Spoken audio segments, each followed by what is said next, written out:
Hello, everyone. There we Thank you are. for joining. Right, a few technical hitches, but that's just the way things go sometimes. If you don't know me, I'm Dayle. I'm the founder and managing director of Amakari Services. Yeah, a very quirky accountant and a very quirky accounting firm.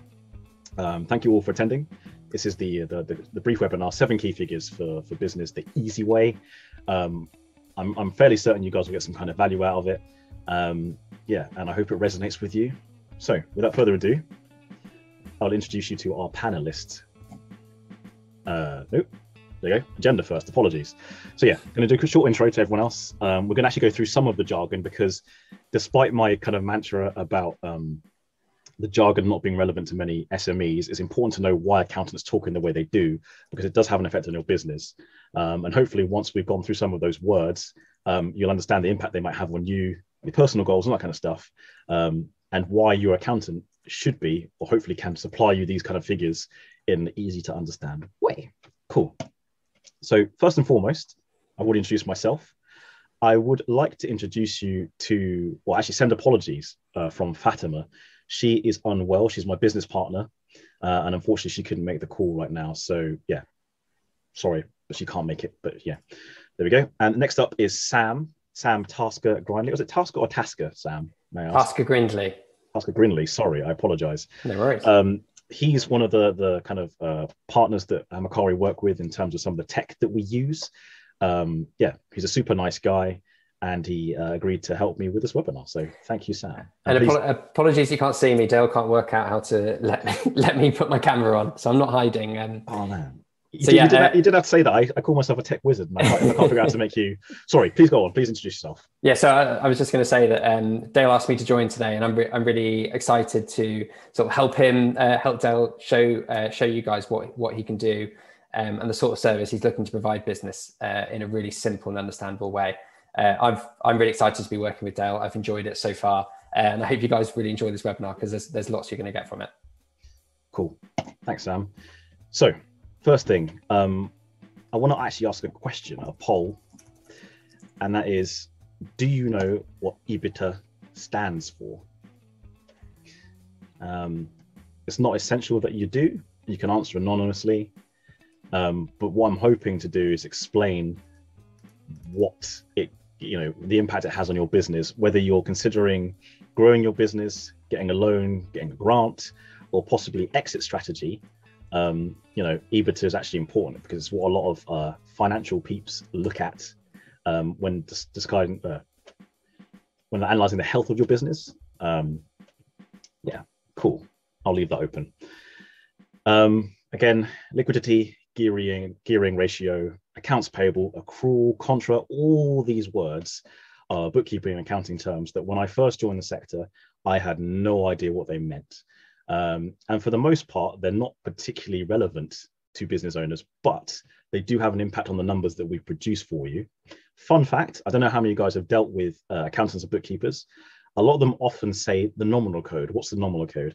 I'll explain that to you. Essentially, whenever you have a chart of accounts, which is the basics of bookkeeping and accounting, you will have 5 key accounts that any kind of transaction will be in. This is generally agreed by everybody. And nominal codes is actually a term that was derived by a company called Sage. And it was a way for accountants to talk to each other and know what an asset, a liability, equity, expense, or revenue is based on the numbers at the beginning of that account code. So for example, in Sage, I think 4,000, the account code, nominal code, always means an asset, sorry. So it's money or revenue going into the business. And yeah, so when accountants and bookkeepers are talking about nominal codes, basically they're just talking about a set of codes that they know about, inside information for using a particular set of software. Different softwares, QuickBooks, Xero, have their own nominal codes, but the codes themselves aren't actually that important. It's just a way for people to transfer that data and understand what they're talking about. Because as you guys know, every business is different. Yes, they have these core 5 numbers, but how they are presented in the business can vary depending on sector, industry, what you're doing with the business, whether you're a limited company, limited liability partnership, sole trader. You have these numbers, but how they're presented is completely different. And the reason why it's really important to understand these different 5 key numbers, again, it's how the bigger accounting numbers or the terminology kind of affects the 7 key figures I'm going to show you a bit later. Sam, I've noticed you unmuted yourself. Did you want to add something to that? Yeah, I was just going to say, I think it's, as I'm an accountant myself, I didn't mention this in my intro, but I'm a chartered accountant myself, and quite often we assume too much knowledge of business owners, and we're really guilty of using all of this jargon. And I think what you're trying to get across, Dayle, is that actually when you strip it back, this is all quite simple. The numbers behind a business are quite simple, and once explained properly, don't add any confusion whatsoever. So that's what Dayle's trying to get at here is just to show. It's just to say, don't be put off by the jargon, and Dayle's going to strip it back for you. That's what. Yeah. And I know you guys can see it on the screen, but I'll read it out just in case. So the first one is asset. So basically, it's things the company owns that is valuable. Has a value, and it can be intangible. So, for example, a patent or a copyright or some kind of IP, well, that is an asset to your business, and it can be valued. If you're selling it or if you have it valued, for release in the market, again, that is an asset. Liability, very simple. It's money that the company or you owe to other people. Again, there's lots of different types of liabilities. There's short liabilities, long liabilities. For example, short-term loans, long-term loans, C-bills, all that kind of stuff are technically liabilities. Equity, as it says, is the ownership of the assets within the business, and it is the cost or the value of that asset. So in this case, a car minus the liability linked to that asset. So I use the car as an example. If you as a business owner have a car in your company or for company use, and you've got it on credit and it costs 20 grand and you've paid off 10 grand, you have 10 grand's worth of assets, and the liability is the cost of the loan you still got to pay back. Very simple, very straightforward example. Expenses, as it says, not actually a liability, but it's the cost of the running business, the day-to-day stuff, the money in, money out, and has a direct impact on your kind of bottom line, as it were. And revenue is the money earned by selling goods or services, not to be confused with turnover, but I won't go into detail on that one because that's a slightly different thing and does require some explaining. So the reason why, or why passion is to simplify these numbers, is because, as Sam said already, accountants, we are quite bad at kind of like talking in jargon. And as SMEs, sometimes you just want to know, what does this actually mean for me? What does this mean? Again, whether you want to own a Lamborghini, 10 properties, or whether you just want to pay your mortgage or, make sure you've got a roof over your head, as a business owner, a small business owner, all these kind of jargony terms don't really help you achieve your personal goals.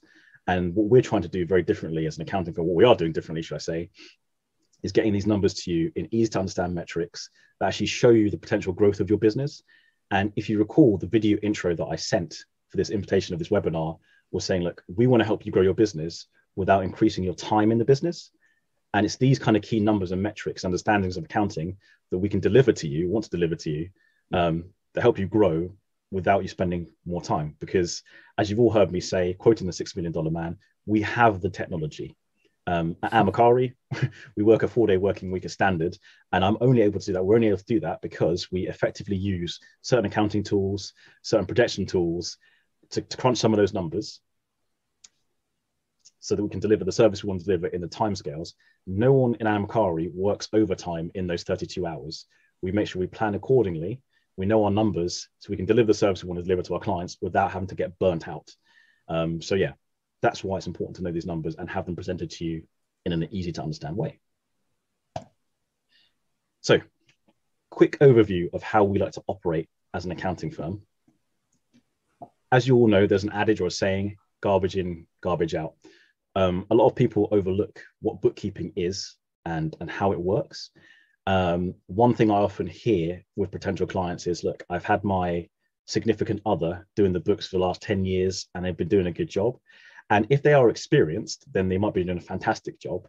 But in terms of full experience and qualification, a valued bookkeeper can add so much to your company in terms of the accounting process. Because if these numbers on the left, the bookkeeping services, aren't right, an accountant usually has to unpick what's been done, may not understand what's been done, and that often incurs a bigger cost to business owners because you're paying for an accountant literally to redo books. That's not to say that accountants or bookkeepers are better than each other. They're like they have a symbiotic relationship. that allows them to deliver the numbers that we need. And again, Sam, I've seen you unmuted yourself, so if you want to just jump in. I just wanted to add, bookkeeping is such an underrated thing. It offers so much value to a business, and business owners often hold on to it for too long, I would say. So they think, especially in the more formative years of a business, they'll have that strappy startup mentality, and they'll be doing all of these different things themselves.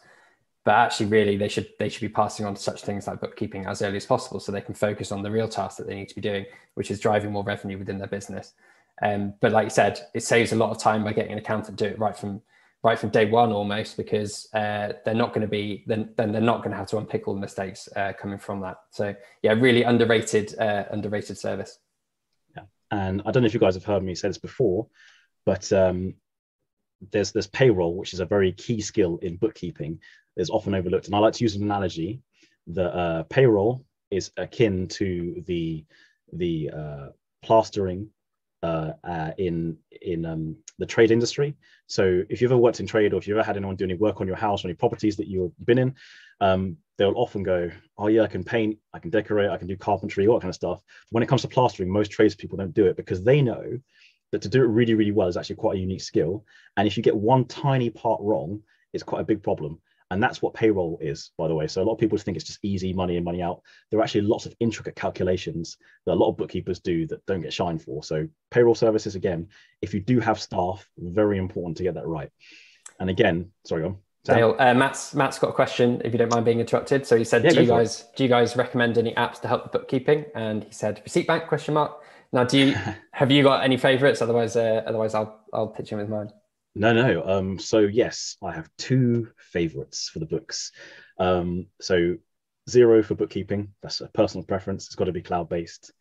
And in terms of actually capturing that data, Receipt Bank is good.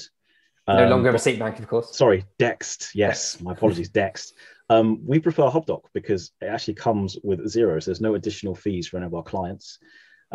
Receipt Bank has a few different features, but yeah, preferably Xero and HubDoc, because it just makes it so much easier, because we're not spending time trying to get paperwork. It just comes in automatically.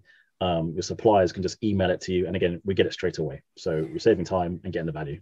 The added benefit of Dext is Receipt Bank bought Xavier Analytics before they became Dext. So you now have Dext Prepare, which is old Receipt Bank, and you have Dext Precision, which is old Xavier. And what Xavier does is check in on the quality of the data that you're producing. It checks on the quality of the bookkeeping, so that it makes sure that you're providing a consistent bookkeeping service, and things are being treated in the same way all the way through. So yeah, so HubDoc's great, and Xavier, so Dext Precision takes it to that next level.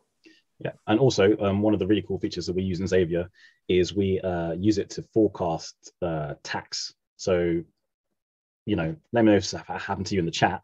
But essentially, you're with your accountant and it comes to year end, and suddenly you've got a big old tax bill, and you're like, Mr. Accountant or Mrs. Accountant, why didn't you let me know?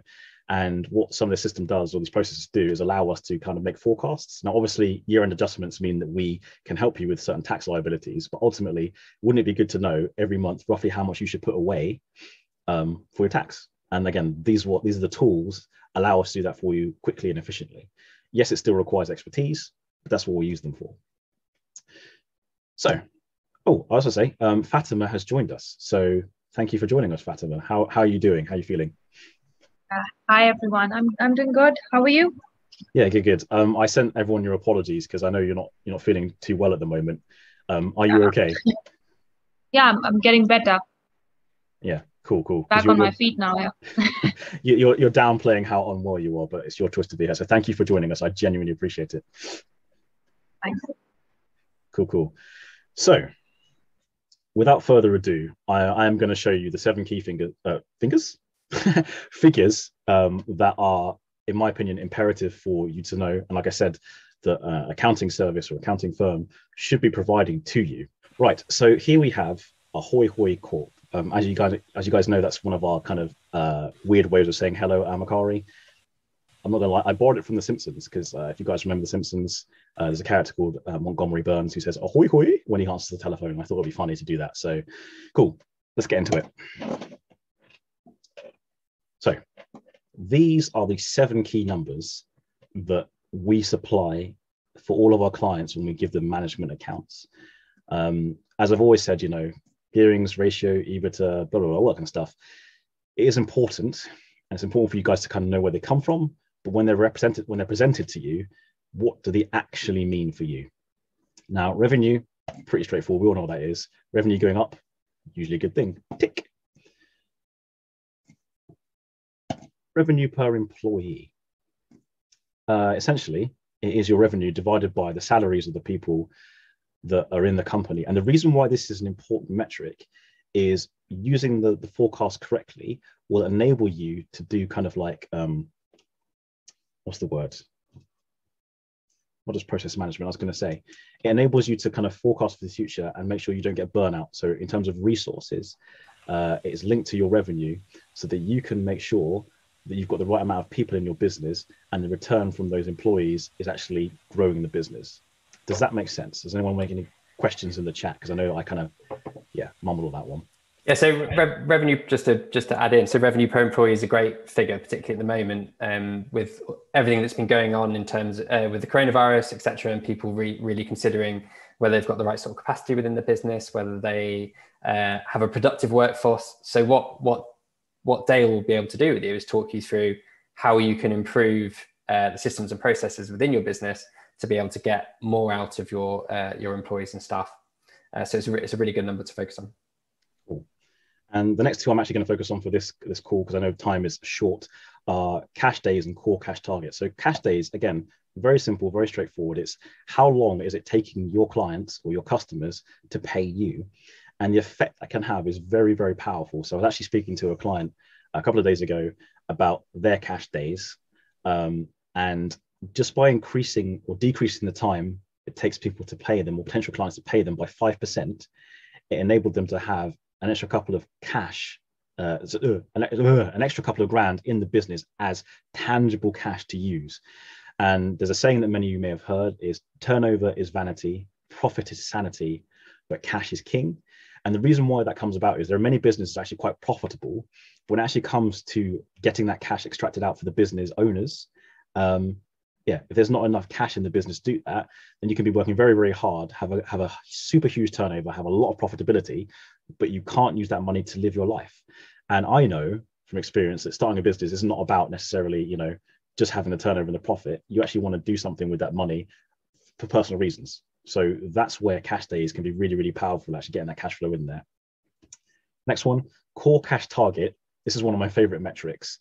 It basically what it does is it forecasts the amount of money that you need in the business for the next 2 months to cover your overheads and any potential tax liabilities. So using HoHi Corp as an example, their forecast that they need 8 grand or 8.5 grand thereabouts in the bank to cover the next 2 months worth of overheads and tax. Actual cash in the bank at the moment, according to this forecast, is 3 grand. So the question is, how can we as your accountants help you find that extra money? Is it a case of, increasing your revenue, shortening your cash flow, or other things we can do with these 7 key metrics? So what I'm going to do is I'm going to jump to what we call the future plan and just show you how easy it is to kind of add a percentage to these particular figures and show you the effect. So at the moment, we've got Amakari, or HoHi company, and we need to help them get that extra, a couple of K in the bank so they can start planning accordingly. Now, what we can do and increase all these 7 key figures in one go. And you can see a 5% increase in all of these figures can relate to potential 14 grand's worth of cash. Now, this particular example, I'm doing it over a year. So it'll be 14 grand extra a year in the business if we do a 5% increase. And the reason why this is so powerful, I've had this conversation with a few clients before, is like, I always say, look, we want to help you grow your business. And sometimes they will say, Dayle, I don't want to do 90-hour weeks, or, we don't want to spend more time in the business. I've got my work-life balance sorted. What I always say is, growing your business isn't necessarily spending more time. And we've all heard this saying, work smart, not harder. So essentially that's what we're doing here. It's a case of what can we do overall to increase that? Or what can we do in terms of just kind of gross profit? Just small things. One of these levers can have a huge impact on the amount of profit in the business and the amount of cash in the business. And it doesn't have to be all systems go. Furthermore, this is where we take it one step further in terms of our advisory services.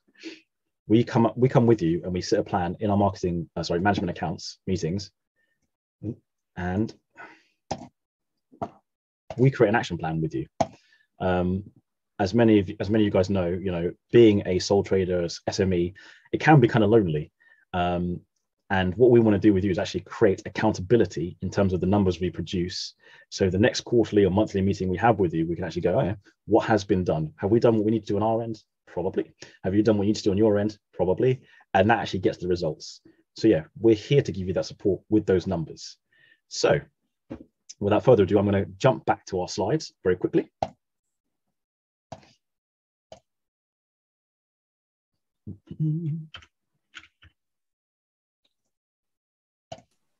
Yeah, so just to add in whilst you're getting that back, Dayle, just what Dayle's really showing you guys there is how you can work out what is the potential within your business, within your current business model, and then how a few small changes and a bit of focus in terms of potential actions to improve your business and that layer of accountability can make a massive difference.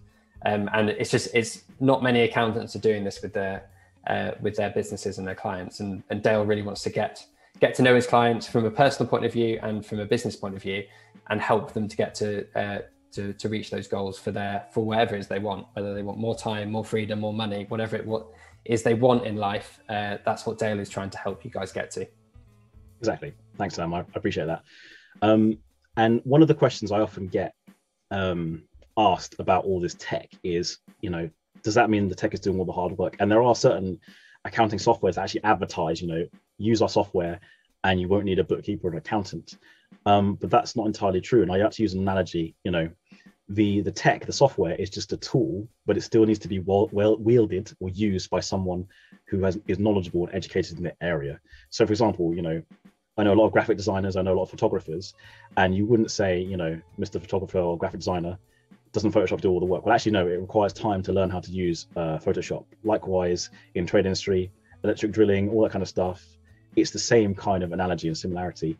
Yes, the tech makes it easy to do certain things and automate processes, and that's how we do the kind of, work-life time, 4-day working week that we do.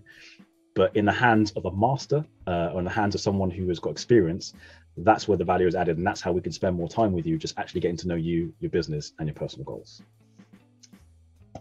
So what's the takeaway from this? We're happy to answer any more questions that you might have. I know time is precious and we're pretty much at the 11:30 mark. Thank you all, by the way, for the kind of patience. The first ever webinar, few technical hitches in terms of switching screens and all that kind of stuff. Hopefully it humanizes me, because I know accountants don't always seem pretty human. We seem like robots. So yeah, it'd be great if we could have a chat after this to see if we can help you with your business, and like I said, business growth, and give you those numbers in straightforward language, and really get to know you guys. So we're offering a quick consultation. We usually charge for those, but yeah, it'd be very great to have a chat and see how we can help. And yeah, the floor is open to questions if you'd like to stay on the call.